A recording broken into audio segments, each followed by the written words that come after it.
इस दुनिया में अगर कोई सबसे बड़ा सत्य है तो वो है हमारी मृत्यु, जिसे हम चाह कर भी टाल नहीं सकते।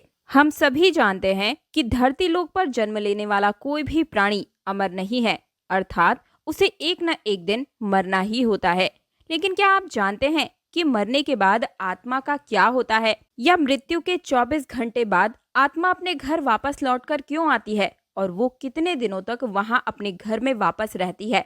अगर नहीं जानते तो मैं आपको बता दूं कि गरुड़ पुराण में इन सभी चीजों के बारे में बहुत ही विस्तार से बताया गया है। और आज की इस खास वीडियो में मैं भी बिल्कुल जन साधारण भाषा में आपको बताने जा रही हूँ। नमस्कार दोस्तों, स्वागत है आप सभी का आपके अपने चैनल दिव्य टेल्स पर, और मैं हूं आपकी दोस्त दिव्या।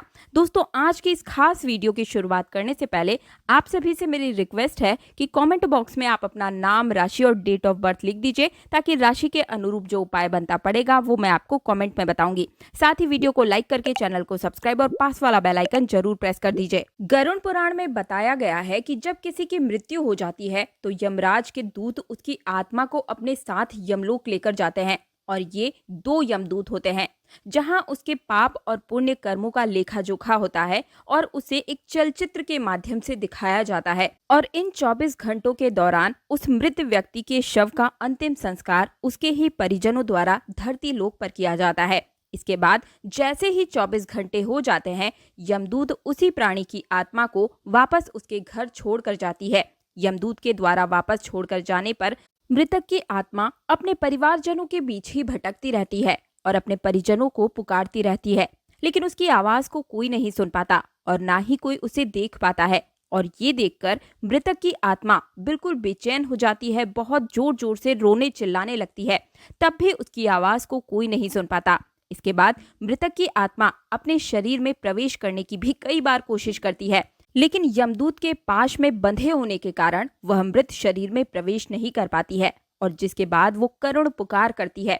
इसके अलावा गरुड़ पुराण में बताया गया है कि किसी की मृत्यु हो जाने पर जब उसके परिजन रोते विलाप करते हैं तो यह देखकर मृतात्मा बहुत ही दुखी हो जाती है और वह भी रोने लगती है, लेकिन वह कुछ कर नहीं पाती और लाचार होकर अपने जीवन काल में किए गए सभी कर्मों को याद करके दुखी हो जाती है। गरुड़ पुराण के अनुसार जब यम के दूत मृतक आत्मा को उसके परिवारजनों के बीच में छोड़कर जाते हैं तो उसके बाद उस आत्मा में इतना बल, इतनी शक्ति नहीं रह जाती कि वह यमलोक की यात्रा को तय कर सके। गरुड़ पुराण में ये चीज लिखी हुई है कि किसी भी मनुष्य के मृत्यु के पश्चात 10 दिनों तक पिंड दान किया जाता है और उसके मृत आत्मा के विभिन्न अंगों की रचना इसी से होती है। और फिर 11वें और 12वें दिन जो पिंडदान किया जाता है उससे मृतक की आत्मा रूपी शरीर को मांस तथा त्वचा का निर्माण होता है। और जब 13वें दिन 13वीं की जाती है तब मृतक के नाम से भी पिंडदान किया जाता है और उससे ही वो यमलोक तक यात्रा तय कर पाती है। अर्थात मृत्यु के पश्चात 13 दिनों तक जो मृत आत्मा के नाम से पिंडदान किया जाता है उसी से आत्मा को मृत्युलोक से यमलोक तक जाने का बल मिलता है। मेरे प्रिय भक्तगणों, इसलिए गरुड़ पुराण में बताया गया है कि जब किसी मनुष्य की मृत्यु हो जाती है तो उसकी आत्मा 13 दिनों तक परिवारजनों के बीच में भटकती रहती है और इसके बाद मृतक की आत्मा मृत्यु लोक से यमलोक के सफर को निकल पड़ती है, जिसे पूरा करने में उसे 1 साल यानी कि 12 महीने का समय लगता है। मान्यता के अनुसार 13 दिनों तक दिया गया पिंडदान ही इस 1 वर्ष के लिए मृतक आत्मा का भोजन के समान होता है।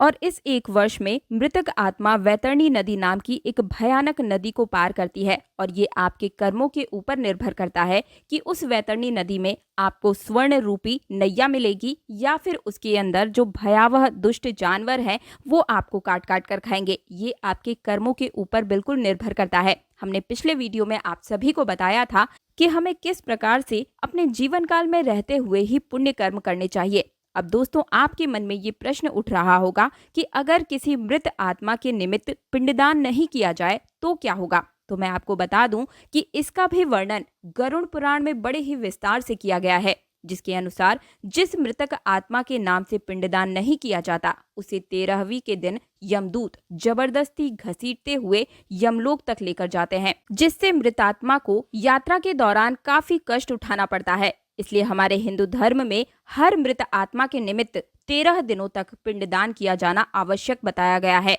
इन सब के अलावा गरुड़ पुराण में ये भी बताया गया है कि 13वीं के दिन मृतक के निमित्त जब परिजनों के द्वारा भोज कार्य किया जाता है तो ये कभी भी कर्ज लेकर नहीं करना चाहिए, क्योंकि इससे मृतक आत्मा को शांति नहीं मिल पाती है।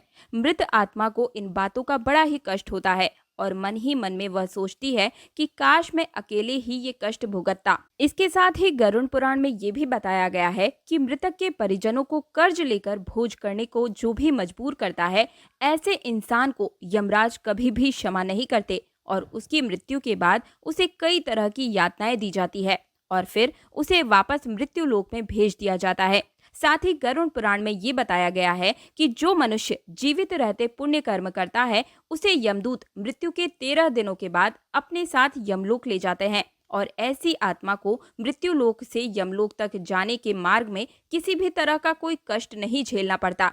वहीं जो मनुष्य अपने जीवन काल में बुरे कर्म करता है उसे यम के दूत पूरे रास्ते कई तरह की यातनाएं देते हुए वैतरणी नदी को पार करवाते हैं, जिससे वह पापी आत्मा थर थर कांपने लगती है और बार बार यमदूतों से क्षमा मांगती है, लेकिन यमदूत उन्हें क्षमा नहीं करते। इसके बाद जब पुण्य आत्मा यमलोक पहुंचती है तो यमराज उन्हें स्वर्ग लोक भेजते हैं, जबकि पापी आत्मा को उनके कर्मों के द्वारा उनके बुरे कर्मों की सजा भुगतने के लिए नर्क में भेजा जाता है। और इतना ही नहीं, सजा पूर्ण होने के बाद वापस ऐसी आत्मा को निम्न योनि में वापस मृत्यु लोक पर भेज दिया जाता है। गरुड़ पुराण में हमें ये भी बताया गया है कि हमें बार बार मृतक आत्मा का नाम लेकर विलाप नहीं करना चाहिए, क्योंकि ऐसा करने पर मृतक आत्मा दोनों लोकों के बीच में कहीं भटकती रहती है, फंसी रहती है। परिजनों के मोह में आकर वो यमलोक को जाना नहीं चाहती, जिसकी वजह से उसे यमदूतों द्वारा कष्ट भोगना पड़ता है। इसलिए परिजनों को हमेशा मृतक आत्मा की शांति की प्रार्थना करनी चाहिए और कहना चाहिए कि हे ईश्वर, श्री हरि के चरणों में मृतक आत्मा को क्षमा याचना दें और उन्हें मोक्ष की प्राप्ति करवाएं।